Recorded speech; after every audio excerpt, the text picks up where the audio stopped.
Here we are once again, my long-awaited annual Who Might Be the Next Pope video. It occurred to me in the creation of this video that I'm not held in a vice grip by anyone per se to follow the exact same format as last year, so I've altered my presentation slightly. This video is made under the assumption that 1. No papal conclave is called prior to September 30th, 2023. 2. That the papal consistory of September 2023 will indeed occur and has occurred.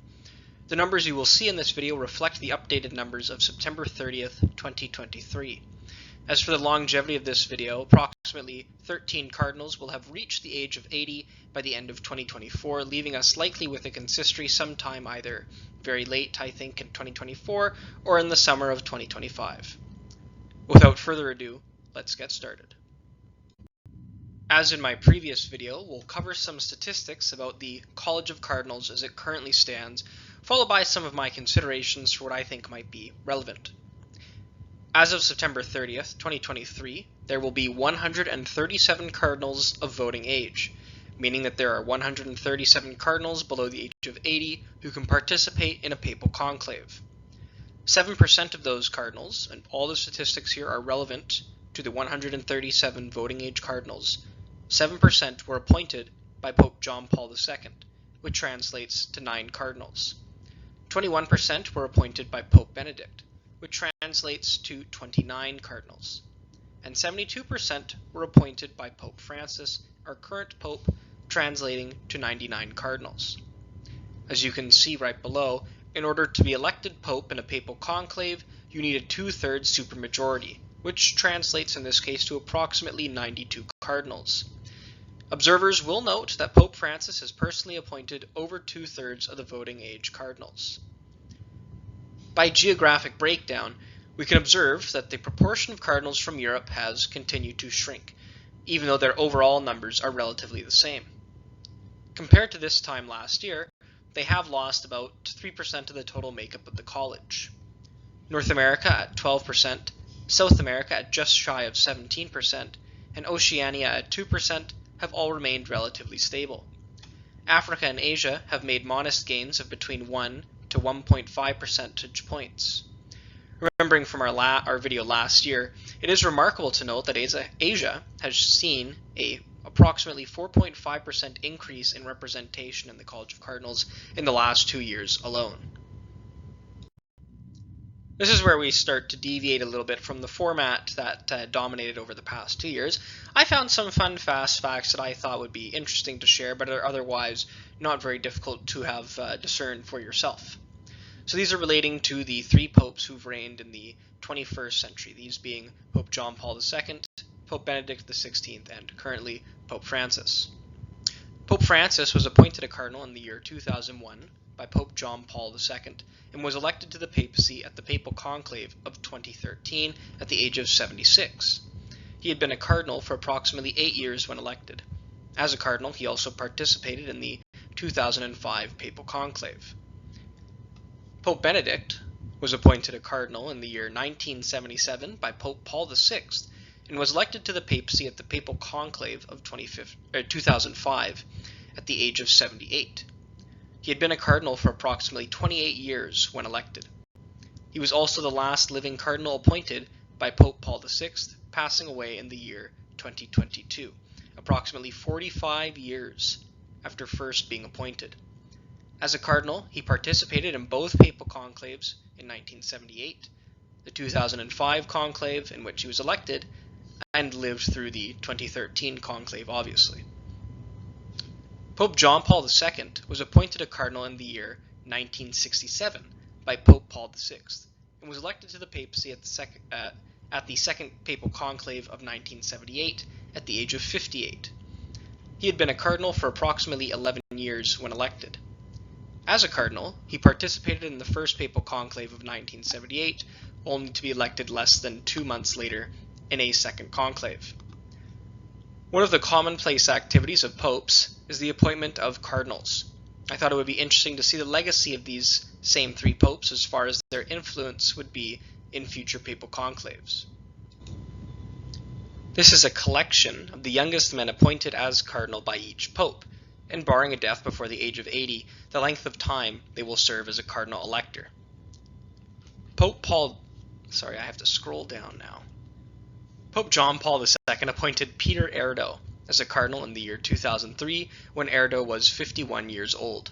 He will be able to participate in papal conclaves until his birthday on June 25th of the year 2032, adding up to a total of 29 years as a cardinal elector. Pope Benedict XVI appointed Basilios Klimas as a cardinal in the year 2012 when Klimas was 53 years old. He will be able to participate in papal conclaves until his birthday on June 15th of the year 2039, adding up to a total of 29 years as a cardinal elector.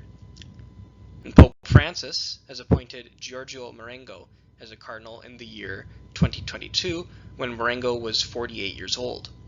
He will be able to participate in papal conclaves until his birthday on June 7th of the year 2054, adding up to a total of 31 years as an elector. And it should be noted for both Pope Francis and Giorgio Marengo that this choice can, of course, change in the future if Pope Francis should decide to appoint somebody younger than Marengo is currently. This now brings us to the part where we start to consider the sorts of things that go into narrowing down who might make it in the end. Factors. If a papal conclave occurs in 1 year's time, the premise from which I am starting requires that I pick a date, so I'm going to pick that date and use it to help define my criteria. This means that cardinals currently age 79 are out of contention, as in 1 year they would be 80 and ineligible to participate. So this is all assuming that we have a papal conclave in the year 2024 on September 30th, let's say. It is my personal belief in relation to the older age limit, so we've established that cardinals 79 and older are out. It is also my opinion that cardinals under the age of 66, maybe an arbitrary number, but cardinals under the age of 66 are unlikely to be elected, so I have excluded them.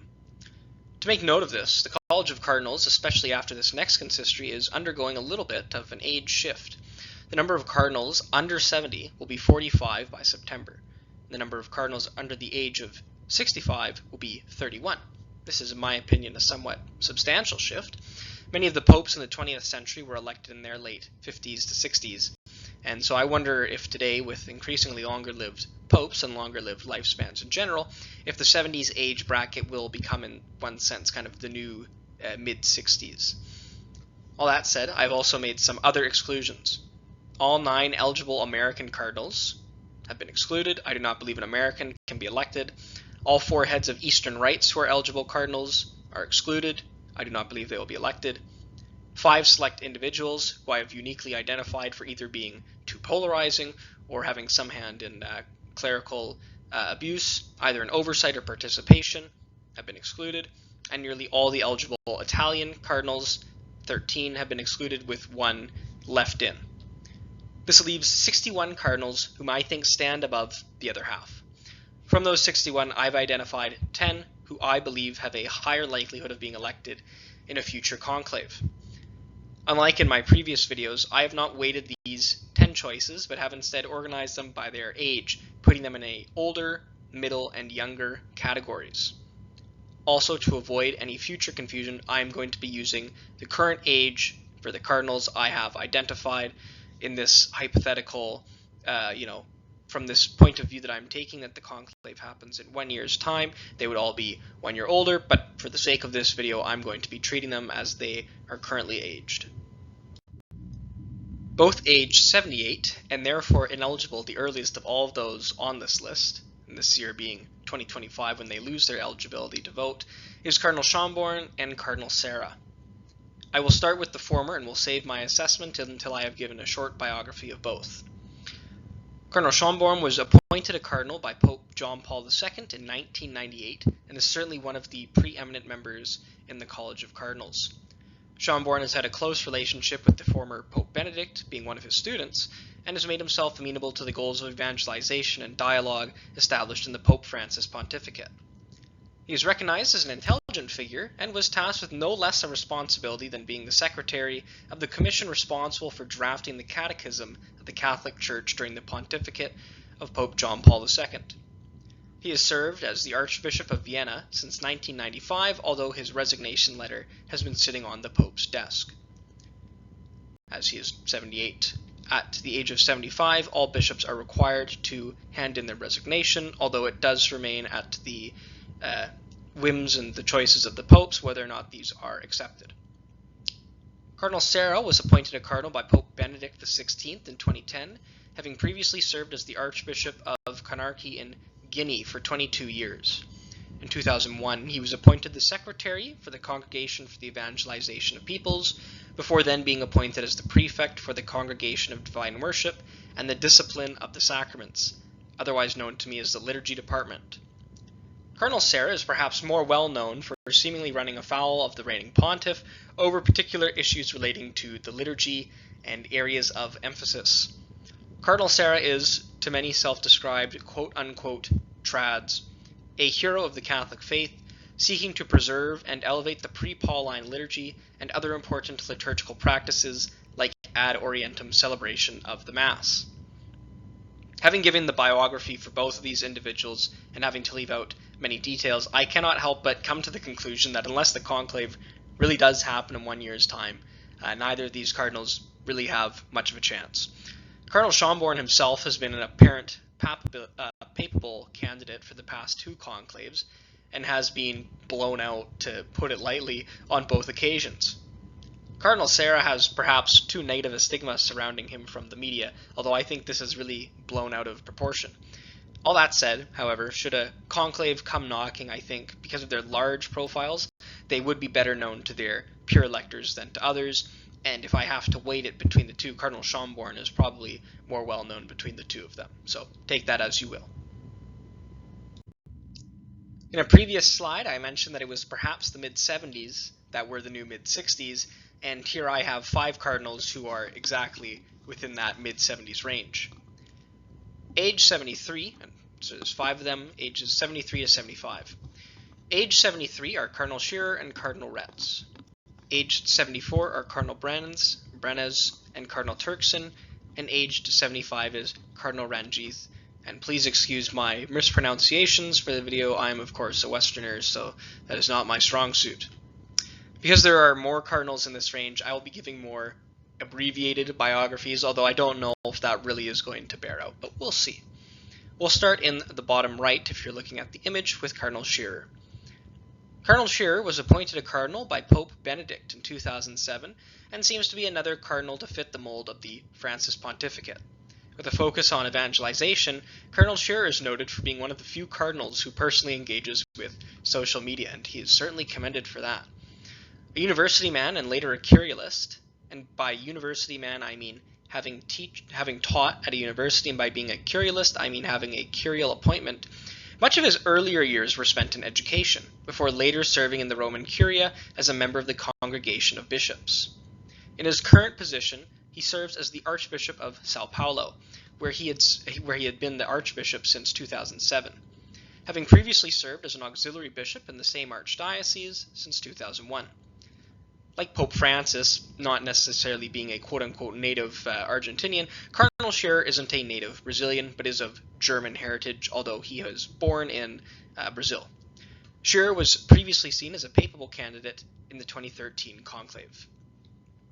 Moving up, Cardinal Retes was appointed a cardinal by Pope Francis in 2016 and is a friend of the Pope, someone who he had previously served with in the 2007 Aparecida Conference in his capacity as Vice President of the Latin American Bishops' Conference, CLAM for short. He is a biblical scholar, having studied at the Pontifical Biblical Institute in Rome. In 1997, he had been appointed a bishop in Mexico before being appointed to an archdiocese as an archbishop in 2009.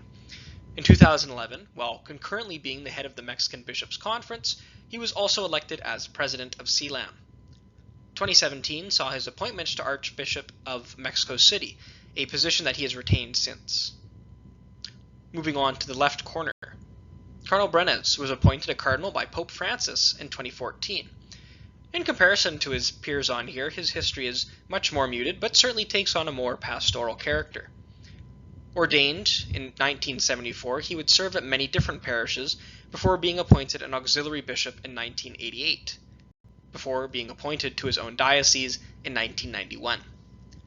In 2005, he was appointed as Archbishop of Manawaga, a position he has served in since. In the background of all this is the ongoing persecution of the Catholic Church in Nicaragua by the Ortega administration that is currently in power. In the bottom left now, we have Cardinal Ranjith, who was appointed a cardinal by Pope Benedict in 2010 and has an impressive resume as far as pastoral, diplomatic, and curial experience goes. Ordained a priest in 1975, he would go on to be appointed a bishop in 1991 as an auxiliary before gaining his own diocese in 1995. He served as a diocesan bishop until 2001, from where he was appointed adjunct secretary for the Congregation for the Evangelization of Peoples. From 2004 to 2005, he served as the Apostolic Nuncio to Indonesia and East Timor. Before being appointed as Archbishop of Colombo in 2009, he was the secretary for the Congregation for Divine Worship and the Discipline of Sacraments, aka the Liturgy Department. He has served as the leader of Sri Lankan Catholics since 2009, including during the 2019 Easter bombings which took place.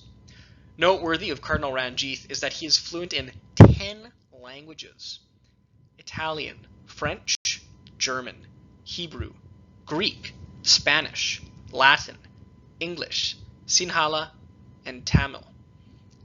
And last but not least, located in the center of the screen is Cardinal Turkson, who was appointed a cardinal by Pope John Paul II in 2003 and is certainly the most well-known cardinal of the 5 on this slide.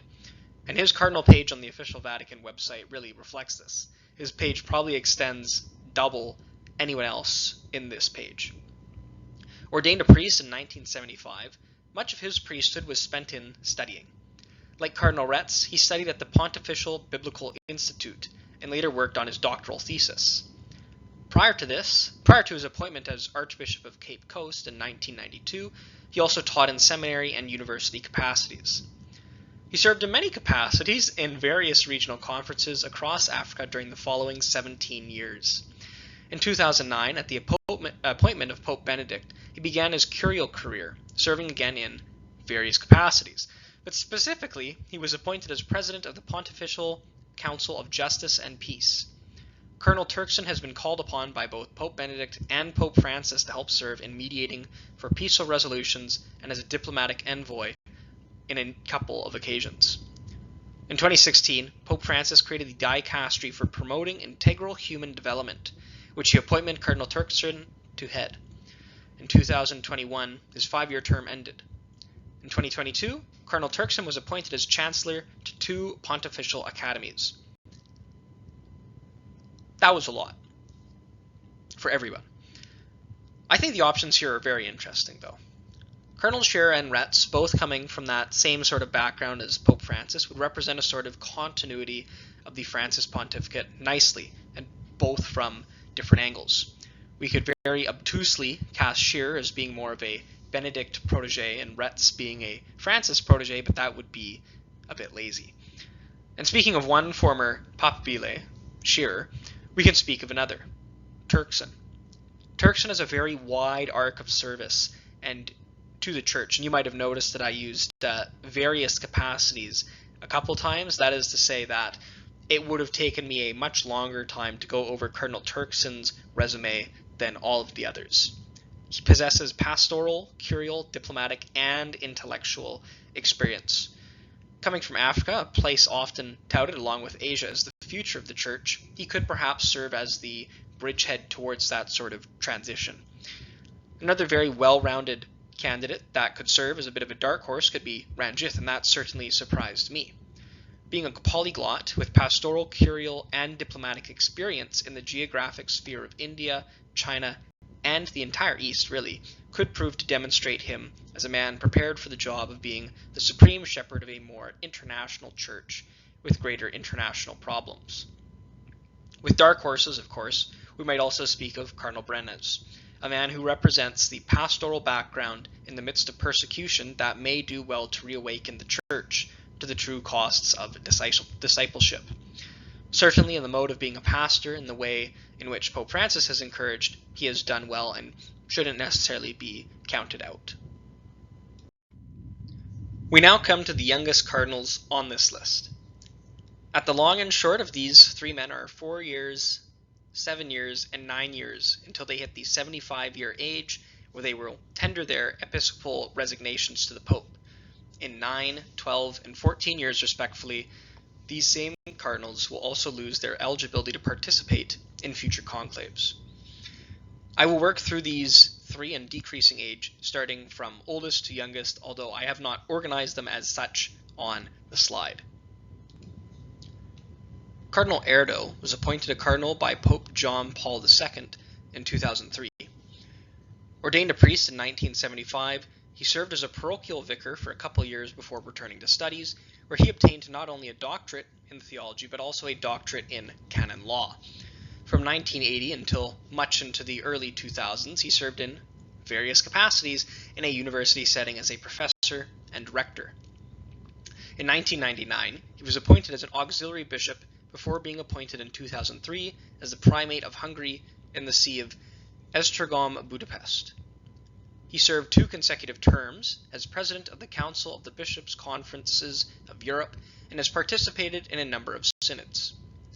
Erdo was also personally involved in the efforts to rehabilitate his predecessor, Cardinal Mazzenti, who was declared venerable by Pope Francis in 2019.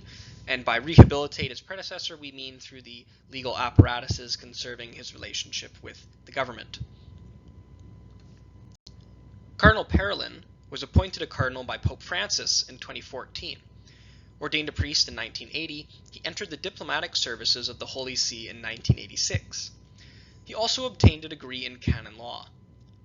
He served for 3 years in the Nunciature in Nigeria, before then serving another 3 years at the Nunciature in Mexico until 1992. In 2000, he began working in Rome on revisions in the Lateran Concordance. In 2002, he was appointed Undersecretary of the Secretariat of State for Relations with States.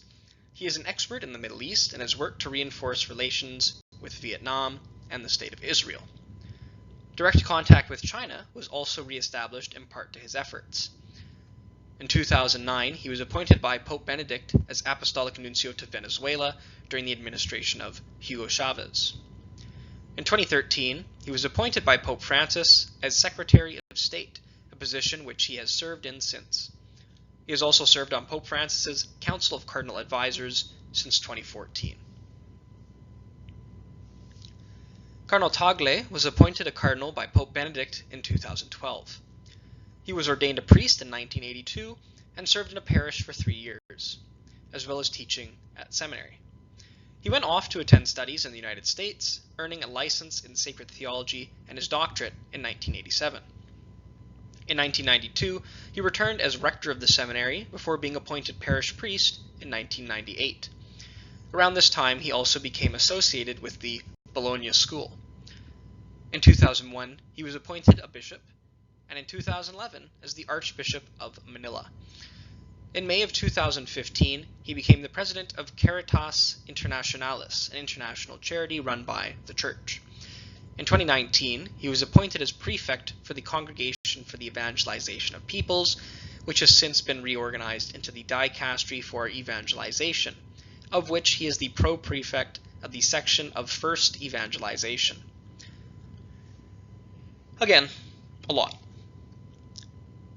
These three are really, I think, somewhat paradigmatic of the choices that are available to the Church in a future conclave. Speaking of Erdo, we have an Orthodox pastor and canon lawyer born behind the Iron Curtain. In Parolin, we have a shrewd diplomat and curulist able to negotiate and make bridges with others, including the enemies of the Church. And with Tagle, we have an intelligent and charismatic theologian and evangelist interested in bringing Christ to the world, perhaps through novel means. It is somewhat humorous, I think, in considering who appointed each of them. And it makes sense that Pope John Paul II would appoint a man from behind the Iron Curtain as he was. But from where I am, where I am, how am I supposed to make sense of Pope Benedict appointing a focused on evangelization and for having a media reputation for being somewhat liberal, that being Cardinal Tagle, and Pope Francis for having appointed an almost Machiavellian negotiator to serve at the forefront of his politics and curial efforts? It feels like those should be somewhat switched around. Of the three, perhaps the least controversial is Cardinal Erdo, for whom I can think of no existing controversies other than that he might be representative of some sort of older fashion that is in many ways more traditional. I think it probably will be the case that, not that this is a sort of democratic thing, but that the support of particular cardinals for who might be the next pope, many of the people who viewed Cardinal Sarah as being kind of their golden boy might end up shifting over towards supporting, not that that means anything, Cardinal Erdo. Cardinal Tagle and Cardinal Parolin have perhaps a bit more baggage, with Cardinal Parolin's secret China deal, which seems to have exposed the Church in China to greater strife with no discernible benefits, and Cardinal Tagle's controversies with Caritas Internationalis, and his supposed reputation for theological liberalism, and the Bologna School. Of course, that liberalism may be no problem, depending on who you ask, so perhaps that isn't an issue at all. So ultimately, we are back to this question. Who might be the next pope? Ultimately, we will not know until a papal conclave is called, we see the white smoke, we hear Habemus Papam, and we hear the name chosen and see the new pope. In all of this, let us not forget to pray for our Holy Father Pope Francis for his continued health and shepherding of the Church. The deeper question really is probably separating this list from the people who I would want to be, as this has always been the case in making these videos, separating who I would want to be Pope from who I think is more likely.